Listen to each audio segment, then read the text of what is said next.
La conocí por internet, se mudó conmigo al mes, y terminé viviendo una relación que casi me destruye por completo. La conocí por internet, como pasa con mucha gente hoy en día. No hubo algo planeado, ni un cálculo detrás. Simplemente empezamos a hablar y todo fluyó tan rápido que, cuando me di cuenta, ya estaba viajando para conocerla. Fue de esas decisiones que no pensás mucho porque el momento te arrastra. Nos vimos, pasamos unos días juntos y parecía todo perfecto. Teníamos esa química rara que te hace sentir que encontraste algo que te faltaba sin saber que lo necesitabas. Un mes después, ella decidió venir a vivir conmigo. No lo planeamos. Pasó. Al principio fue todo eso que uno imagina cuando empieza algo nuevo. Despertar juntos, cocinar, ver series hasta tarde, reírnos por pavadas. Pero con el tiempo, las pequeñas diferencias empezaron a pesar. Cosas tontas, que al principio ni registrás, que yo soy más de quedarme en casa y ella quería salir todo el tiempo, que a mí me gusta tener mis espacios y ella necesitaba atención constante. Empezaron las discusiones. No grandes peleas, sino esas fricciones diarias que te desgastan sin darte cuenta. De a poco, dejó de ser nosotros y empezó a ser yo haciendo lo que ella necesitaba para no enojarla. Empezó a pedirme cambios, que hablara distinto, que me vistiera diferente, que fuera más sociable, más alegre, más todo. Cada día sentía que me apagaba un poco para no encender su enojo. Lo peor es que al principio creía que tenía razón, que tal vez sí debía ser diferente.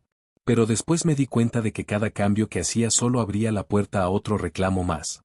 Con el tiempo llegaron los comentarios. Que estaba gordo, que si no hacía algo para cambiar iba a perderla. Comentarios disfrazados de preocupación, pero que dolían igual.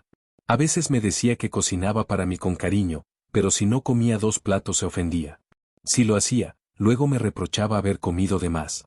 Empecé a dudar de todo lo que hacía, incluso de lo que sentía. Cuando fui a terapia, escuché por primera vez la palabra gaslighting. Mi terapeuta me explicó que era una forma de manipulación donde la otra persona te hace dudar de tu realidad.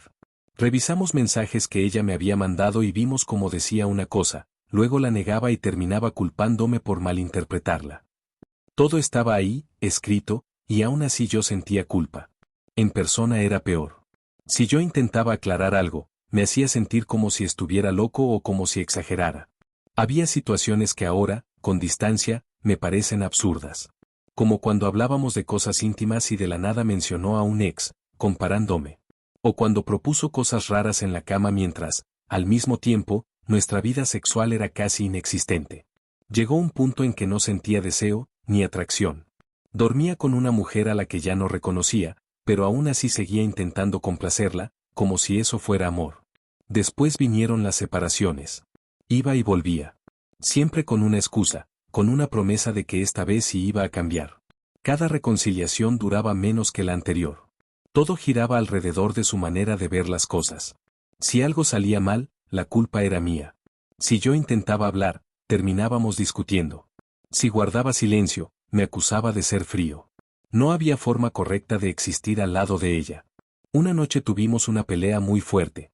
No recuerdo ni cómo empezó, pero sí cómo terminó, yo con un ataque de ansiedad, temblando, y ella mirándome como si estuviera loco.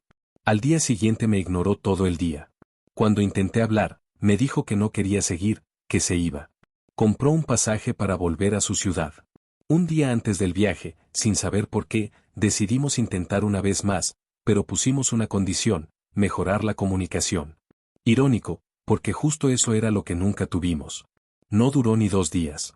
Una tontería fue suficiente para que todo explotara otra vez. Yo me cansé, dejé de discutir y me fui a dar una vuelta para despejarme. Antes de salir, ella me gritó cosas desde el otro cuarto. Me acusó de hacerla sentir mal, de no quererla, de ser una mierda. En ese momento, algo en mí se rompió. Volví a entrar a la casa y grité que se fuera. No fue un grito de odio, fue de desesperación, como si necesitara recuperar mi aire. Ella agarró sus cosas, las metió en el auto y se fue. Esa fue la última vez que la vi. Después vino el silencio. Me bloqueó de todos lados. Ni un mensaje, ni una palabra. Pasaron días y la ansiedad me comía, así que escribí a su madre para asegurarme de que estaba bien. La respuesta fue un golpe seco, que no le volviera a hablar, que ella tenía novio nuevo, que me olvidara. Me quedé helado. No sabía si enojarme, llorar o reír de lo absurdo. Pero no hice nada. Solo quedé ahí, viendo el chat vacío. Unos días después, justo antes de Año Nuevo, me escribió. Me pidió perdón, me dijo que entendió todo, que iba a cambiar.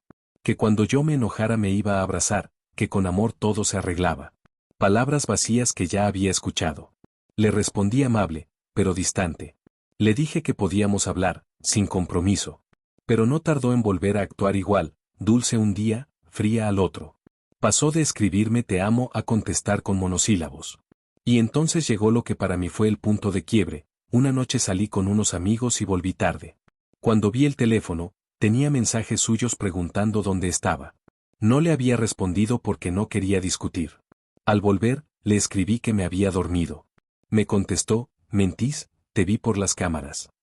Se refería a las cámaras de seguridad de la casa, que ambos habíamos instalado y que, aparentemente, ella seguía vigilando aunque ya no viviera conmigo. Me invadió una mezcla de miedo y rabia. Sentí que mi casa ya no era mía, que mi privacidad había desaparecido. Me justificó su intromisión diciendo que solo quería asegurarse de que estaba bien, que tenía miedo de que hiciera una locura. Pero eso no era cuidado. Era control. Era invasión. Corté todo contacto. Pasaron semanas. En ese tiempo escribí una carta. No era una carta para reconciliarnos, sino para soltar. Le dije que la amé, que hice lo mejor que pude, pero que nuestra relación era tóxica y que ambos estábamos rotos. Le avisé que iba a mandarle sus cosas por correo, que no quería más conflictos. Su respuesta fue una avalancha de insultos: psicópata, narcisista, manipulador. Me acusó de haberla usado, de nunca haberla querido. Dijo que si no le devolvía todo me iba a denunciar. Su madre me escribió también, amenazando con abogados, acusándome de quedarme con cosas suyas. Lo más irónico es que nunca quise quedarme con nada. Aún así, decidí cancelar el envío hasta tener una respuesta clara. Nadie me contestó. Ni ella, ni su familia, ni los amigos. Silencio total. Como si todos hubieran hecho un pacto para ignorarme. Después de casi un mes, envié todo lo que tenía de ella: ropa, muebles, electrodomésticos, hasta los animales que habíamos adoptado juntos. Me quedé con una batidora y su computadora, que había usado cuando tuve que vender la mía para sostener los gastos. No por venganza, sino porque era lo único que me quedaba para poder trabajar. Días después me escribió otra vez, reclamando que faltaban cosas. Dijo que se las había robado. Me amenazó con abogados. Pero no pasó nada. Supongo que solo quería seguir teniendo el control, seguir teniendo una reacción de mi parte. Esta vez no la tuvo. No le respondí más. Y ahí, en ese silencio, entendí algo: no era amor lo que habíamos tenido. Era dependencia, miedo, culpa. Era el reflejo de dos personas heridas tratando de salvarse ahogándose juntas. Pasé meses intentando ser la versión de mí que ella quería, sin notar que en el proceso había dejado de ser yo mismo. Nunca imaginé que una relación pudiera llegar a deformar tanto la percepción de uno. Me costó tiempo darme cuenta de que no estaba loco, que no exageraba, que mis emociones eran válidas. Me costó aún más dejar de justificar lo injustificable. Pero lo hice. O al menos empecé. No sé si fui el malo. Quizás sí, en algunos momentos. Nadie es totalmente inocente en una historia así. Pero sé que no merecía sentirme así de pequeño, así de culpable por existir como soy. Y si algo me quedó claro de todo esto, es que a veces amar no alcanza. Que hay personas con las que simplemente no podés construir algo sano, por más amor que haya. Que querer no siempre significa que debas quedarte. Update, 6 meses después. No pensé que iba a volver a escribir sobre esto. En realidad, no sabía si tenía sentido. Pero estos últimos meses fueron un torbellino, y siento que necesito cerrar este capítulo, aunque sea escribiéndolo acá. Después de todo lo que pasó, me costó muchísimo volver a sentirme una persona normal.